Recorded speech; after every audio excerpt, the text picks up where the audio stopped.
truly is a victory day. Thank you, Minister Wade. And we are ready for our V Talk. So again, I'm Larry Parrish, the Executive Director for the Shine CDC. And we have a great presentation for you today. It's going to be a collaboration with our social justice team. We have some polling questions. We got some great information for you to share. And we're honoring Black History Month. As you guys know, our pastor always has a vision, and she came to myself and the social justice team and said, hey, let's talk about this 1619 project that's going on. So now I'm going to introduce my co-host for today, none other than Leasia. She should be out there somewhere. If we could bring her on. I am here. All right. So I think we're ready to jump in. We've got 70-something people still on here. We finished church a little bit early after Pastor Shannon did that powerful word, but I really want us to really pay close attention that this is a history lesson for your children, for you. I didn't know a whole lot about it until Pastor brought it up. So I've done some research on myself, but sit back, relax. It's going to be a great V-Talk.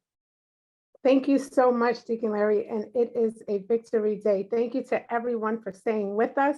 I have the honor of kicking off the book discussion today, and I will share. It is designed to be interactive, engaging.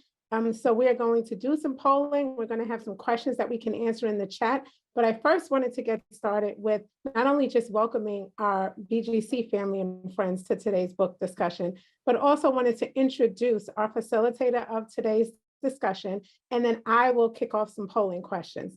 So I'll start with an introduction. Nicole Roberts, who is our facilitator for today, has over 20 years of electrical utility experience. Nicole Roberts is proof that women are resilient in predominantly male-dominated industries. She is currently the director of the Office of Diversity and Inclusion at a Fortune 200 company, and prior to assuming that role, she served as the company's ombudsperson. Over the course of her career, she's had several positions that are likely not common for many women in her field, from frontline supervisor to department manager, responsible for leading teams in the operations and maintenance of critical infrastructure related to electric, steam, and substation operations. Before joining her current employer, Nicole worked at Georgia Power, which is a subsidiary of the Southern Company, as a field engineer.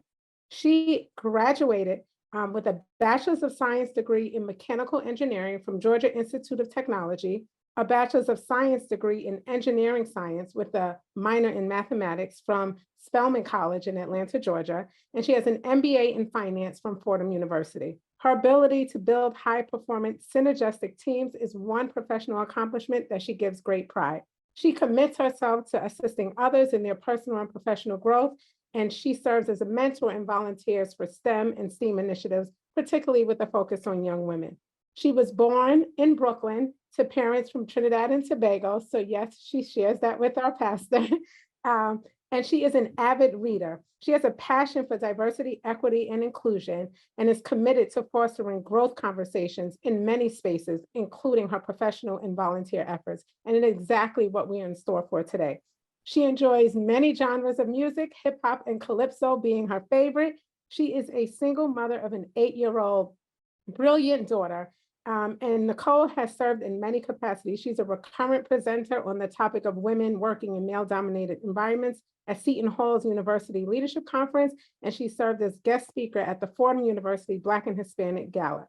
When asked, Nicole will often share that her key strength is the ability to persevere in adversity. So please join me with a heart over your head or claps in your reactions in welcoming Nicole Roberts, who is going to lead us in our book discussion on the 1619 project. If we can spotlight Nicole, Deacon Larry? Yes, they'll bring her on. Okay, perfect. So I'm going to take the lead because before Nicole jumps in on the book discussion, we thought, what better way to get things going to kind of poll the audience to see what we know about this book and this project. So we're going to get started with some polling questions. Can we run the poll on the screen?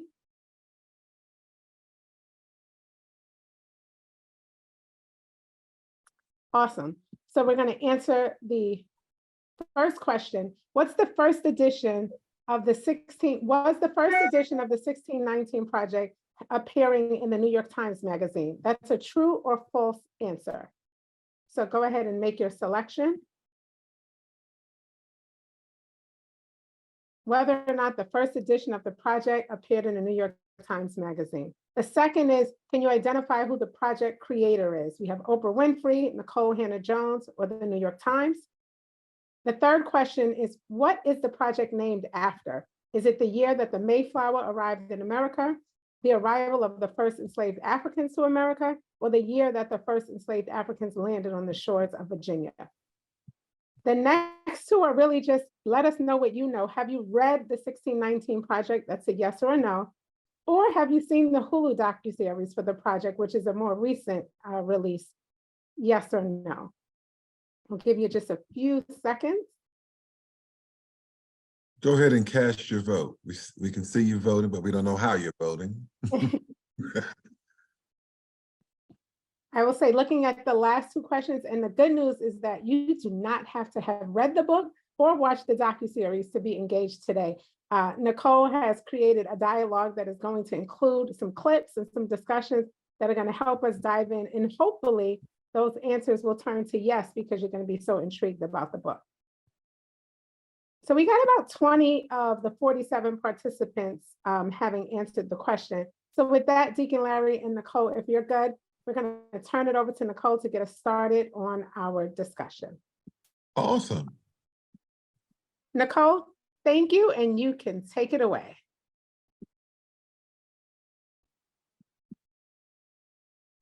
All right, I'm unmuted now, right? You can hear me? Yeah, we can hear you. All right, good morning, everyone, and thank you for inviting me to facilitate this discussion. I'm very excited to be here. I'm even more excited because I listened to some of the word this morning, and so listen, I am feeling it right now.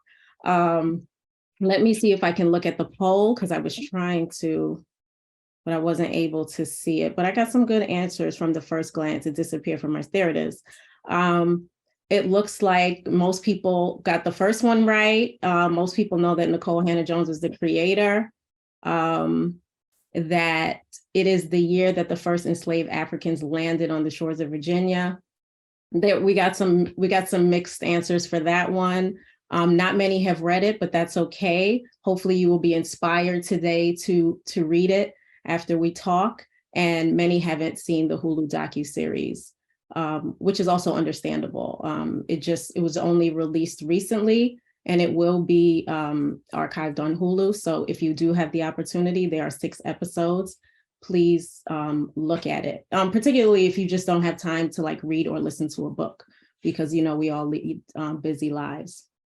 So let's dive right in. I'll give a little overview of the 1619 Project, and then we can start chatting. Please put your answers in the chat. You can use the reactions to raise your hand. We would love to hear your voice in the room, but if you're not comfortable with that, we're okay with just the chat and using the reactions button. So let's begin. The 1619 Project was launched in 2019. It was a special issue of the New York Times Magazine. At the time, there was a perception that people wouldn't have known about it or heard about it, but to many people's surprise, it did not stay on the shelf. From that, many other things morphed out of it: essays, photos, podcasts, now the Hulu series. The author Nicole Hannah-Jones partnered with a lot of historians to create this anthology. It is a series of 18 essays, including an intro essay called Origins. It seeks to place the enslavement of Africans at the center of the American story. It actually helps to connect dots from things that you may or may not have known about history in America. There are some parts of it that connects American history with other parts of the world as well. So you get to see some of the dots connected in that regard.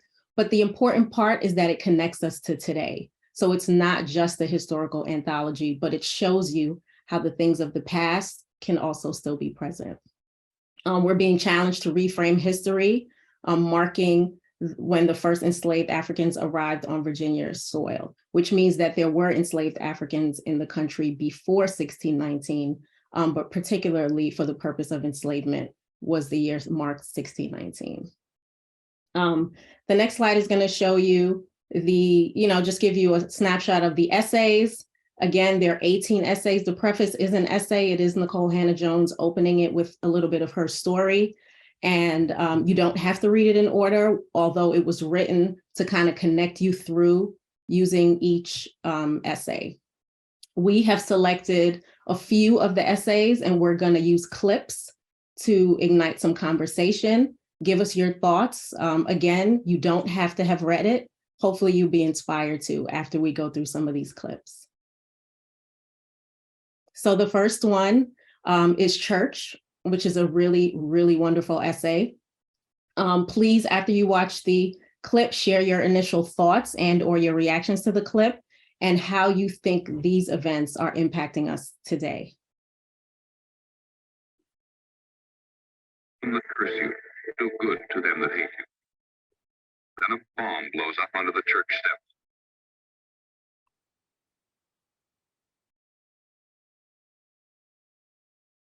The tragic bombing of the 16th Street Baptist Church in 1963 was emblematic of the savage violence that targeted Black churches long before the Civil War. Yet meeting that terror with faith, organization, and determination, African Americans proved that they would prevail. In 1965, President Lyndon Baines Johnson signed the Voting Rights Act, committed to safeguarding the sanctity of the vote for all Americans. African Americans felt as if the promised land was within reach and that the God of the oppressed had finally answered the prayers of generations. Would there have been a civil rights movement had there not been Martin Luther King? Perhaps, yes, but it would have been different. Mm-hmm. He brought into the movement a redemptive paradigm in harmony with the teachings of Jesus the Christ as a moral foundation and remained true to that principle.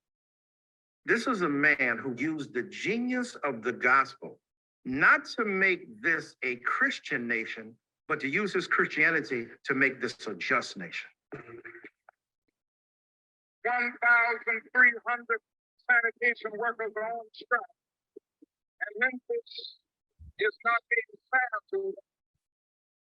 In the late 1960s, Dr. King radically expanded his civil rights activism, traveling constantly to spread his message. He argued that true power would come from strong coalitions of the most disenfranchised, no matter their color, their gender, or their denomination.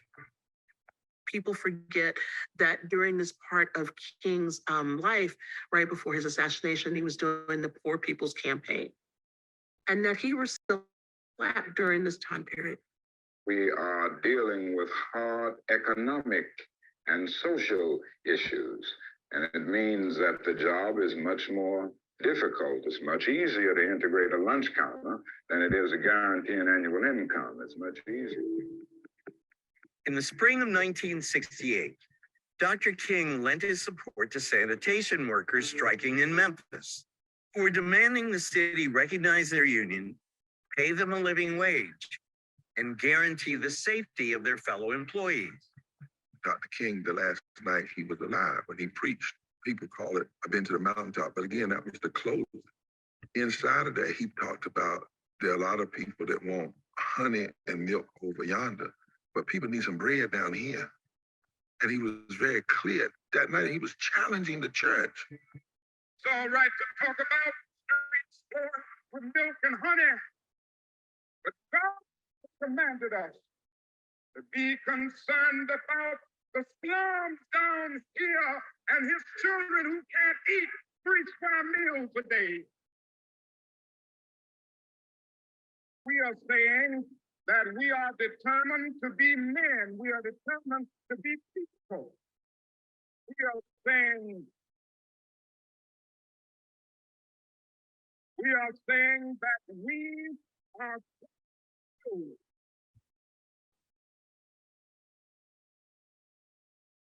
We have these mountaintop moments, and then we have these moments when they'll get rid of us if they can. All right, so that was the first clip. please share your thoughts on this clip and, just think about how you think what was happening during that time is impacting us today. I won't give away the answers or anything. There's no right or wrong answers. This is really just about your thoughts. Let me check the chat.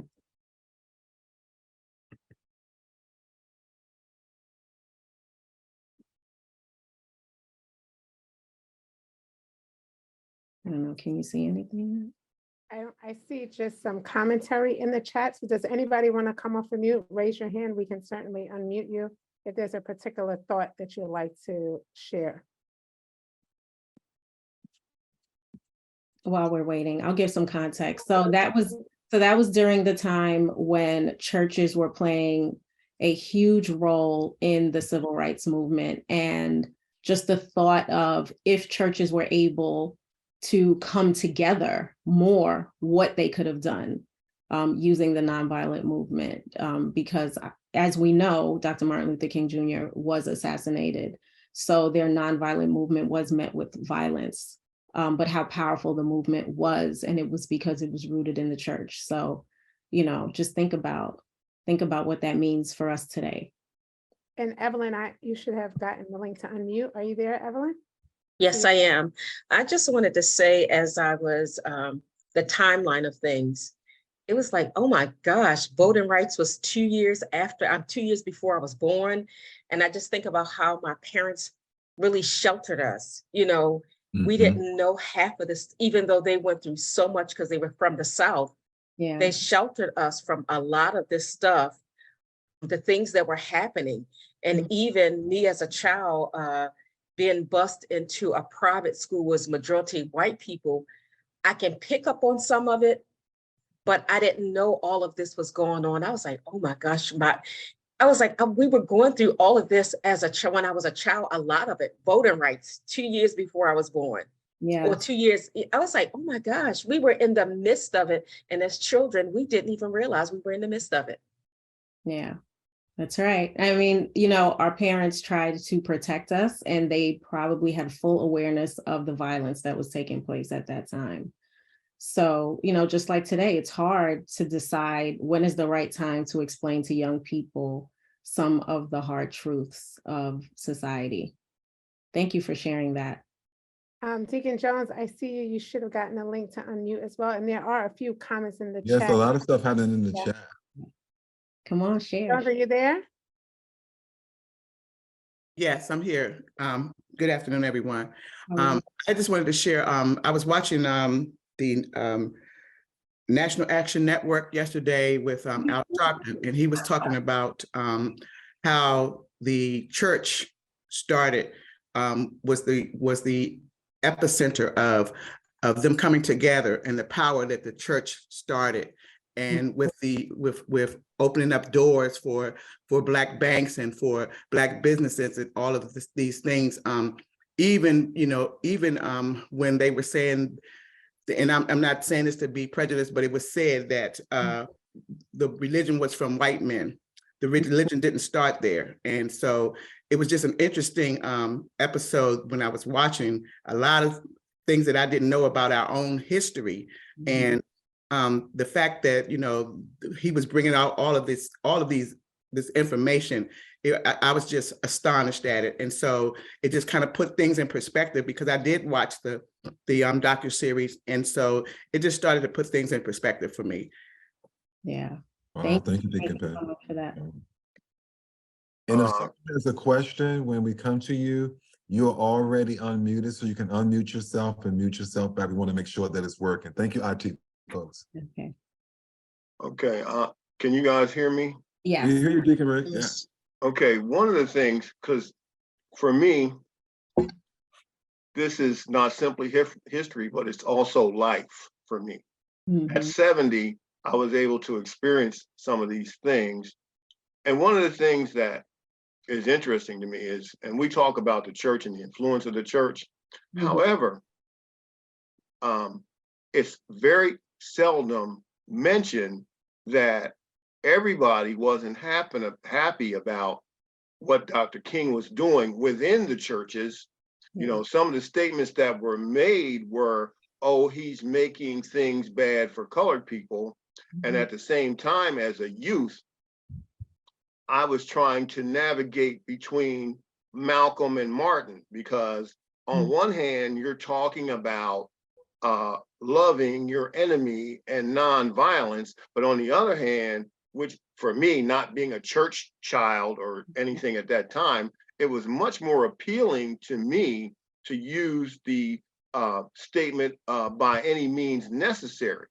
So, you know, I don't, you know, even in this 1619 project, you know, I've heard a lot of things, but very rarely does those things get pointed out about the dissent between in the church about what Dr. King was doing at the time. Now we have today, we have all of these people who want to quote Dr. King, whether they be white or whether they be black, like they were on board, you know, back in the day. But that's not real. That's simply lip service now. And I see you, you know, I guess Dr. Nicole, you know, I see you laughing because you know I'm pulling the real card here. Yes, you are. Yes, you are. Actually, this documentary on PBS on the Black Church covers that. And part of the reason why some Black churches did not want to participate in what Dr. King was doing was out of fear. And somebody did write that in the chat. You know, churches were being bombed and you know, young people were being maimed and killed. So there is this underlying fear that was inflicted on the community. And for self-preservation, some churches saw Dr. King as problematic because as bad as things were, there's still this is what we know and it can probably get worse. And we don't want to take that chance. But you are right. And also there is this divide created between Malcolm and Martin. And I say created because they, in fact, didn't create it themselves. It was part of the government's infiltration to show one against the other. So that was deliberate, even though they had two different ideologies in the way their message came forth. Right. So your question said, how does that affect us today? Well, we continue to be divided. Yes, absolutely. And if you take a look at advertising commercials, now they want to really advertise in our community because they recognize the power of our dollar. But we don't recognize the power of our dollar. We don't recognize the power of our unity. So therefore, we are still stunted in our actual growth. I just saw the other day where somewhere they were going to start a new Black credit union. And, you know, so sometimes, you know, our deliverance is actually in our own hands, you know, and so until we start to come together as a group, we're going to continue to struggle more difficult. And the last thing I want to say before I get off is that America is built on retaliation. Okay, so the fear that we have of being retaliated against is the same fear that other ethnic groups and white people also fear that they're going, whatever they do have will be taken away from them and they will become some kind of outcast. So it's an across the board thing. It's not simply a Black thing, it's a control thing. It's a power thing. It's a power dynamic. So they strike fear in the hearts of all. If you step out of this so-called line that we've put you in, we are going to make it hurt you so bad that you will never do it again. Right. Yep, that's powerful. And it's actually a good segue into our next video clip. So let me just read Nicole, quick. before we go into the next video, I love what somebody said in the chat. The King didn't stray from God's principles or resort to violence. He remained consistent. I think so present to today, because sometimes I think we take that out of character. And I think if we start living by some of those principles again, I think we can get back to the root of things. Thank you all so much for that discussion. And Nicole, on the next one, this was awesome. Wait you guys see the next two that we had. And we'll keep watching the chat. So we'll move on to the next clip, which is on fear. And I agree, even in the chat, the conversation is flowing naturally. So I will get started just making sure everyone can hear and see. No one who is white understands the challenge of being Black in America.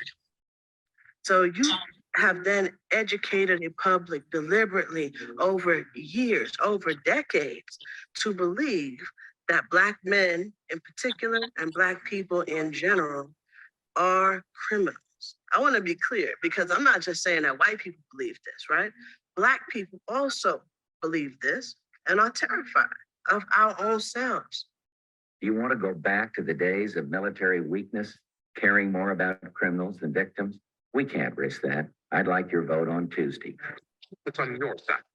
Who'll do caucus for president? In the midst of the presidential campaign, an ad was released about a person by the name of Willie Horton. Bush and Dukakis on crime.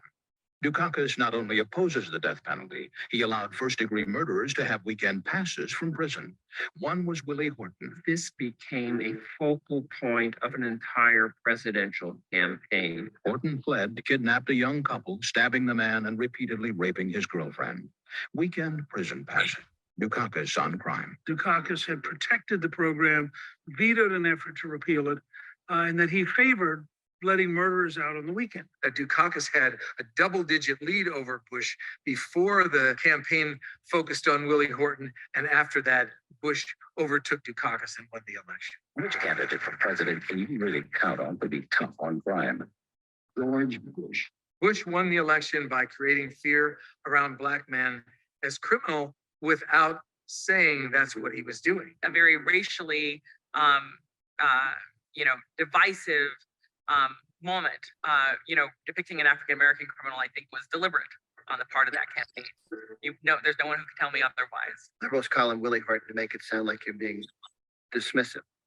The original article was Reader's Digest. William Horton, no picture. The Democrats, the ones you know, is Black. Thanks, Grover. It was not his name. It was his image that was sensationalized. Okay. So again, share your thoughts about that video clip and, we'll go into a short discussion.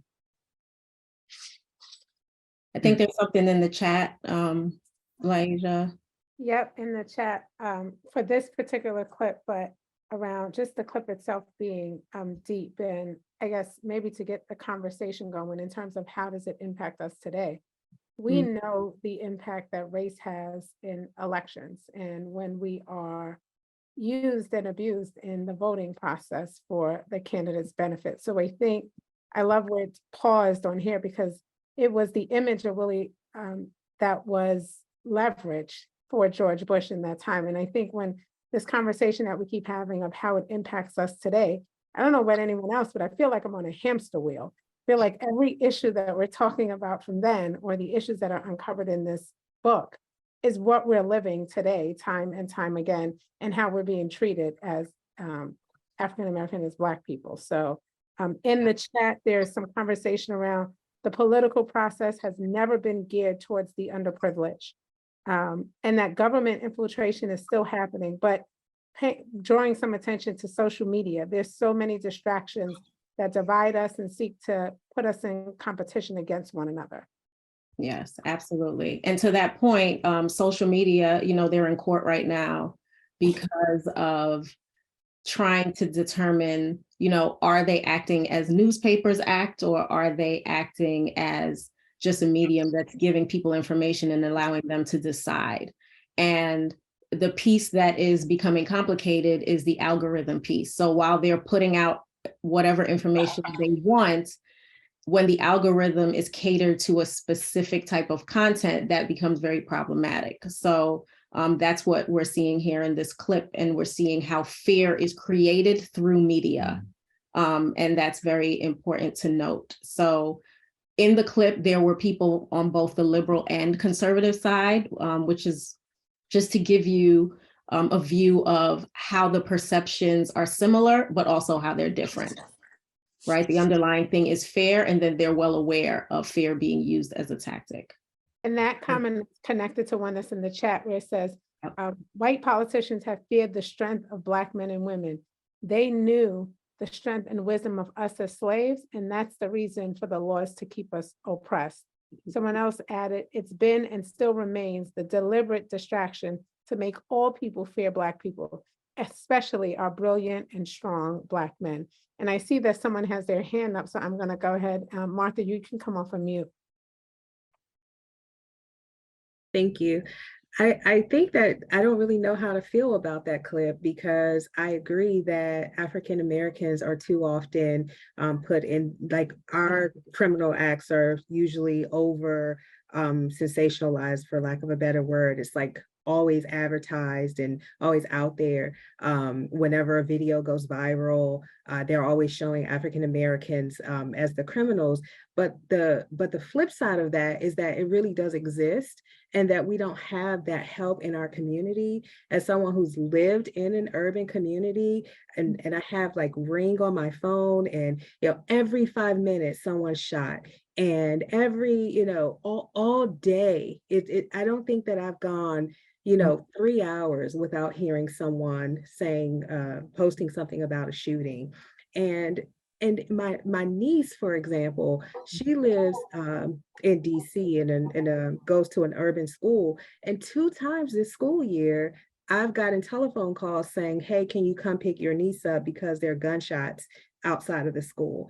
And you think about those things and it's like, well, on one hand, our problems are real and we do need help, but on the other side, it's like, it's used to like stigmatize us in some ways, that we're all bad and all of that. So it's like, where do we find the middle with helping each other in various communities?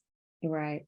I mean, that's a very good point. And I like that you shared that you were conflicted, because we should be conflicted when we see this stuff, because we're thinking about our lived experiences, and then we're thinking about what other people might be experiencing or what we're seeing on media platforms.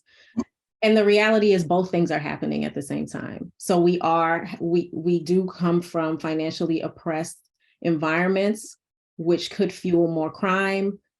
How is the education system educating us? All of those things are happening while we're also being demonized for who we are. So those things work effectively to create that fear. So you're 100% right. But it is not to say that there is no violence in other communities, because if you're living in a financially depressed situation, regardless of race, violence will tend to be higher there. But if the news isn't capturing it, you just won't know about it.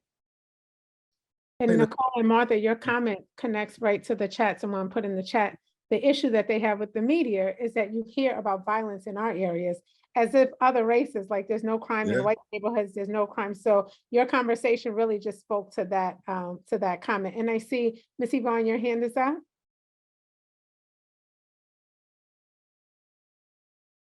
Yeah, I think I see her. Yes.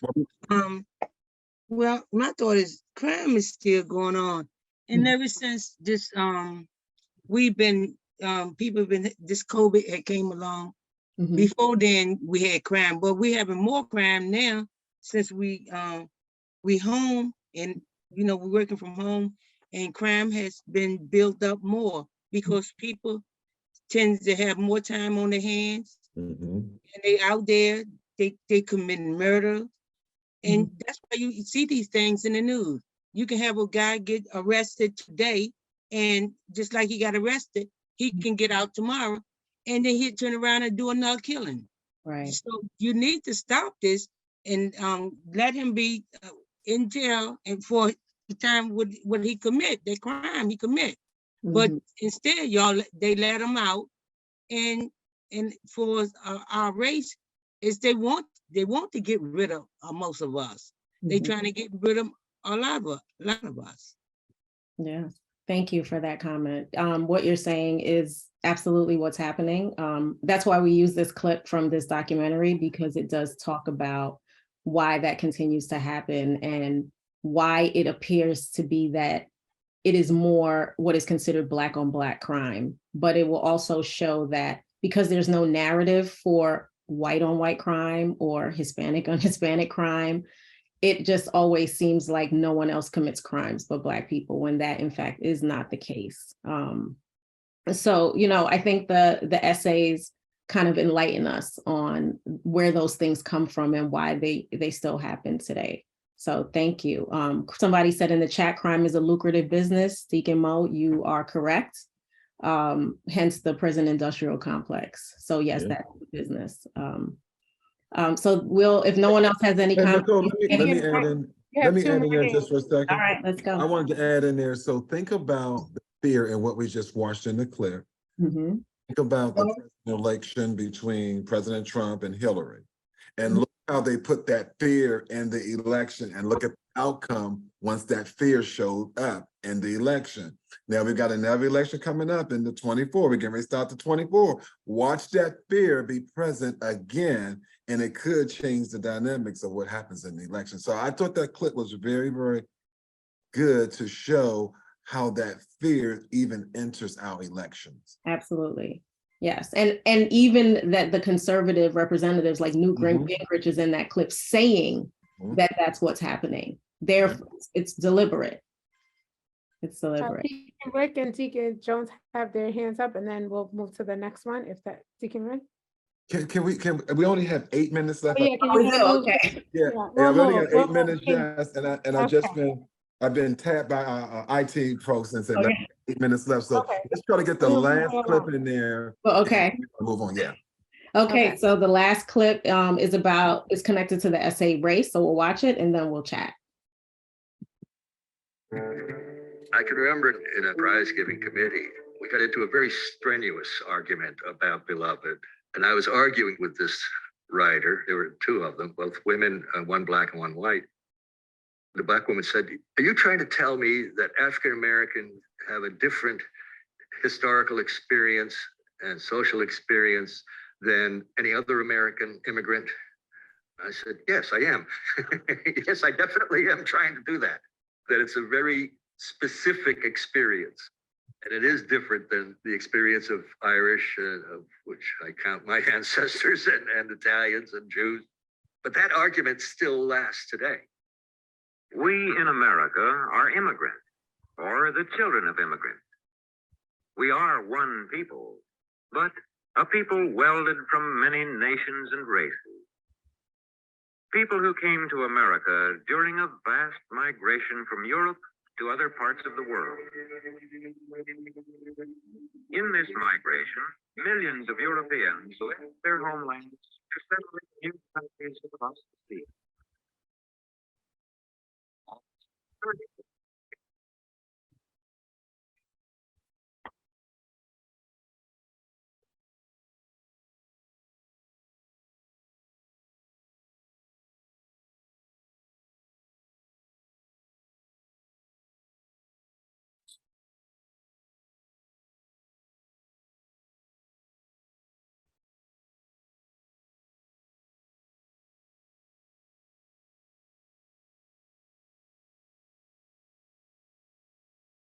No sound is on this one, Nicole. I heard people putting in the chat they can't hear. Okay, it was playing before. We heard it in the beginning and then Then it went away. City. There we go. Everybody looked down on them. Immigrant Italians, immigrant Polish. It was always a bottom that you could be hostile to. And that was useful in bringing the country together into the melting pot where I lived as a child. Not knowing what I know now is how it got to be there. What was the basis, the cauldron, the pot, melting pot? Well, Black people were the pot. And everything else was, melted together. And what? American. That's how you get to be an American. If you get in that pot of Black people, then you could be nice to Jews, Italians, Catholics, whatever. That's my take.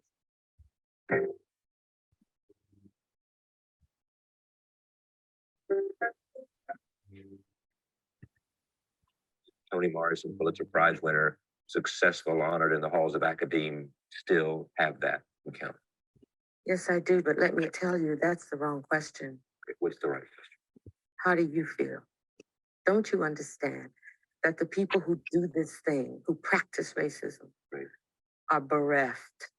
There is something distorted about the psyche. It's a huge waste, and it's a corruption and a distortion. It's a profound neurosis that nobody examines for what it is. It feels crazy. It is crazy. It has just as much of a deleterious effect on white people as it does Black people. If the racist white person doesn't understand that he or she is also a race, it's also constructed, it's also made, and it also has some kind of serviceability. But when you take it away, I take your race away. And there you are, all strung out. And all you got is your little self. And what is that? What are you without racism? Are you any good? Are you still strong? Still smart?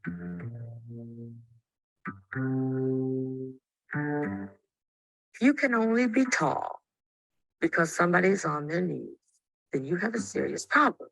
And my feeling is white people have a very, very serious problem. And they should start thinking about what they can do about it. Take me out of it. Take me out of it. Wow. So let's talk about it quickly. You only have a few minutes left. I did put some resources in the chat, and I will add another resource for everyone to view. And, you know, we can do this again. Yes. Hopefully Yes. you have been inspired to read the book. You can read it in parts. You can listen to it. I recommend the audio. The authors are reading their own work, or you can just watch the Hulu series if you do have access to it. And Nicole, what we want to do is have a little dialogue here, but we just want people with just enough to pique their interest, and they go research themselves, and then we can come back and have a whole panel discussion around this. So we're not going to end here, but good. Yes, we just want to give them enough to wet their whistle, and they want to say, I want more. Yes. Yes, this was good. Thank you. Thank you. I see Deacon Mo has his hand raised. You want to get to Deacon Mo, and then Deacon Rick, I'll come to you next if there's time. Deacon Mo? I think we only have time. I'm getting my buzz from the IT. Getting your buzz. Okay. And then I'm gonna close. Okay. We can say Deacon Mo, and then I'm gonna close. Okay. I'm gonna be real short with it. I just seen a text from Mbalia that she put in a text, and she said that I have a problem with why some African Americans think they're better than Africans when we're all Black and we should be together instead of fighting one another. The one thing I want to say is you got to be very careful with that statement right there. Either way, whether you say Africans are better than African Americans or the other way around, because that's one of the tricks of the enemy right there. Now, I think that stemmed from somewhere around the Middle Passage or the transatlantic slave trade, where it's already proven that, you know, Africans were in America before, you know, Columbus got here or before Vespucci got here. So that history has totally been distorted. So, you know, we can't go back to that to really put it in plain sight to be like, look, this is what it is. But what I want to say is, you know, when it comes to race, the one thing that I think of is that once you have melanin in your skin and then you consider yourself to be Black, that's such a powerful thing that they don't want us to really know the power that we have. You know, we all know that, you know, quote unquote, I don't want to sound racist with this, but, you know, white people come from the Caucasus Mountains. They were the last to come out of the cave, you know? So I think as we continue to do that self-research within ourselves, when we learn the power that we do have, we can kind of move in a progressive forward. But I wish I was one of those type of people that were born in the 60s or back then, so I can kind of experience some of the things that, you know, a lot of you older people have, because I've always said this, and I would say this today, I think the only way to combat fear is with violence. I'm sorry. I don't think it's love, because your oppressors will be okay with you, you know, showing love. As long as you don't, if you hit a bully, if a bully hits you and you don't hit them back, they're okay with that. But once you hit a bully back and they feel that power, then they get scared. So I just want to say that. Let me just let my emotions not Mo, elicit. if I could just chime in there for Okay, 1 second, because okay. I would say I don't disagree that you got to hit back. I think what we're talking about more and more now is what we use to hit back. It may not have to be violence, right? But we could hit back with our vote. We could hit back with our voices. There are ways that we can hit that speak to the power that we have, as you're mentioning, but it's that collective power. And if we don't exercise it, it's as if we're not hitting, because my one hit or my one vote alone isn't going to shift the culture. But if we all collectively hit, that's a power punch. So I don't disagree that there's a hit. I just think it's not necessarily violence. It's all the tools and the rights that we have that everyone knows is so powerful that they're trying to strip them away from us. But I absolutely agree. I think there's a power punch to be made. It's just whether or not we pull ourselves together to do it. Yes. So Larry, I know we are at 12 o'clock, so Yes. I'll turn it over to you. I did not think this hour would go so quickly. I know. Nicole But told us it's, we were in for it, so I'll turn it over to you for the close. it has been so enriched I'm getting all these texts coming in. Larry, you got to do this. Let's follow up next week with some polling questions. I'm sorry that we didn't get to all of the questions this time, but I'll assure you, if we can just thank Nicole for coming, and we want to invite her back. Thank you. Thank you. Do this. We're going to bring in another speaker along with Nicole, and this person served as a Black Panther. So we've got a lot of great things that me and the social justice team are going to be teaming up with the Shine CDC to bring this great, rich information and dialogue to you all. So again, on behalf of our senior pastor, Dr. Jazz, the social justice team, Nicole, we can't thank you enough. Thank you, IT team, for hanging in there with us. Yeah, thank you, IT. For us. But thank you all so much. Everybody have a great, great Sunday. And it's truly a victory day. And SHINE stands for sharing hope and a negative experience. Thank you all so much.